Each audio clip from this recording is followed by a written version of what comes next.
So this funky looking thing behind me is the Citroen C3 Aircross. Think of it as a kind of hiked up, slightly beefier version of the C3 Super Mini, taking on cars like the Renault Captur and the Nissan Juke. You can think of it as a replacement for the old Citroen C3 Picasso, and it's yet another example of an MPV becoming an SUV. You get a raised ride height and chunky bumpers, and you can personalise it more than most small SUVs with a range of contrasting roof colours, roof rails and interior packages. In fact, there are 85 different ways to spec it. Inside, you discover another interior that shows that Citroen has, hallelujah, found its sense of quirkiness again. It's lovely in here. There are various trim packs that you can go for. This one is urban red, and I think it looks great. It's got such a lot of thought that's gone into this interior, and I love all the little details here on the steering wheel, the funky air vents. And I really like the contrasting materials in here. The whole thing is very tactile and attractive. Okay, if you look closely, there are a few scratchy plastics, but actually I can completely forgive that because the driving position is good. These sort of armchair-like seats are very comfortable. And this is an interior that is just a really nice place to be. When it comes to storage though, that's not quite so good. Let's take a look at the glove box, which is minuscule, as are the door bins, and there's not a great deal of useful storage elsewhere. The cup holders are very small and in a really strange position. Whilst all models, apart from the entry level, get this colour touchscreen, however, it is a bit fiddly and it's not the most intuitive system to use.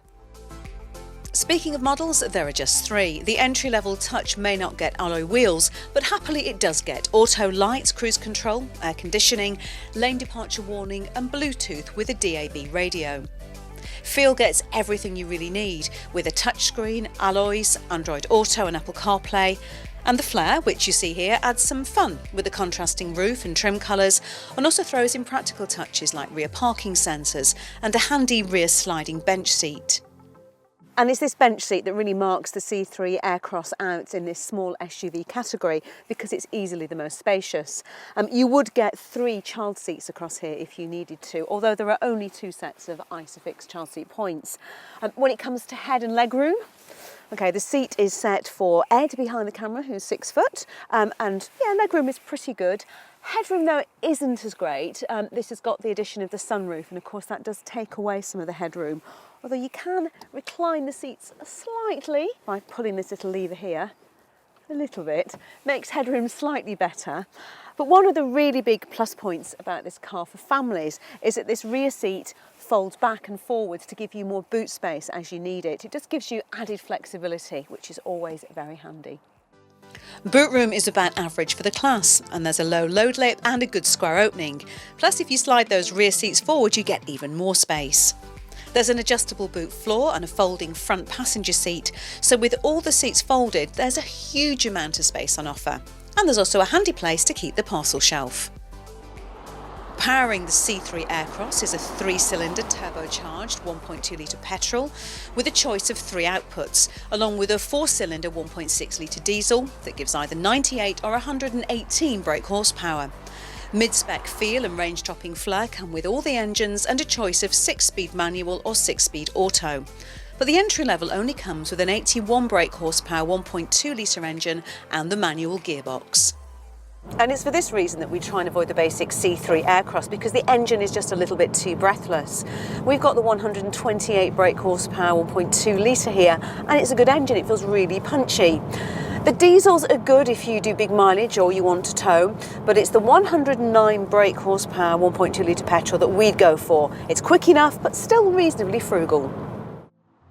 Claimed MPG for the 109 brake horsepower 1.2 litre is 55 miles to the gallon, so you can expect mid-40s in the real world, while the 98 brake horsepower diesel is the most frugal, with a claimed 70.6 miles to the gallon. Just like the C3, the Aircross is one of the latest Citroens to be part of its advanced comfort programme. What on earth does that mean, I hear you say, and you may well ask. It basically means that Citroen are trying to make their cars as comfortable as possible. So that goes for the driving position, which is very squishy and chair-like, and also a rather soft suspension. It does mean, though, that this car drives really well. not really like any other small SUV on the market.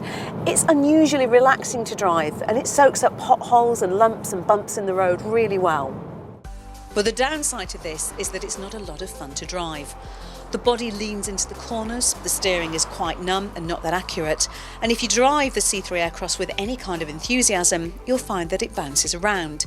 The Mazda CX-3 is way more fun to drive. But not everybody wants a small SUV that is a thrilling drive. You know, sometimes comfortable is just enough, and that's what this car is. So I can forgive it that, but what I cannot forgive is this manual gearbox. It's absolutely dreadful. It's really notchy. And the car has that sort of Citroen quirk of having a clutch with too high a biting point. So it just doesn't make it relaxing enough to drive around town. Another thing I find a bit disappointing is that the Aircross doesn't get the C3 Super Mini's connected cam. Now this is basically a rather clever built-in dashboard cam, and it's a really useful device. So why the SUV version doesn't have it, I've got really no idea. But my main irritant about this is actually the whole infotainment system. I don't find it that intuitive to use, and the worst part is the fact that the climate control is stored away in some kind of sub-menu in there. So you find yourself driving along and you want to adjust it, and you're having to sort of stab away at the screens trying to figure out how to adjust things. It's a bit distracting, to be honest. Despite these niggles, the Citroen C3 Aircross does stand out in the small SUV market, which is both crowded and also very samey. The Citroen is fun and it's desirable. Add in the fact that it's comfortable, practical and reasonably good value for money, and it's easy to see why this is our favourite small SUV.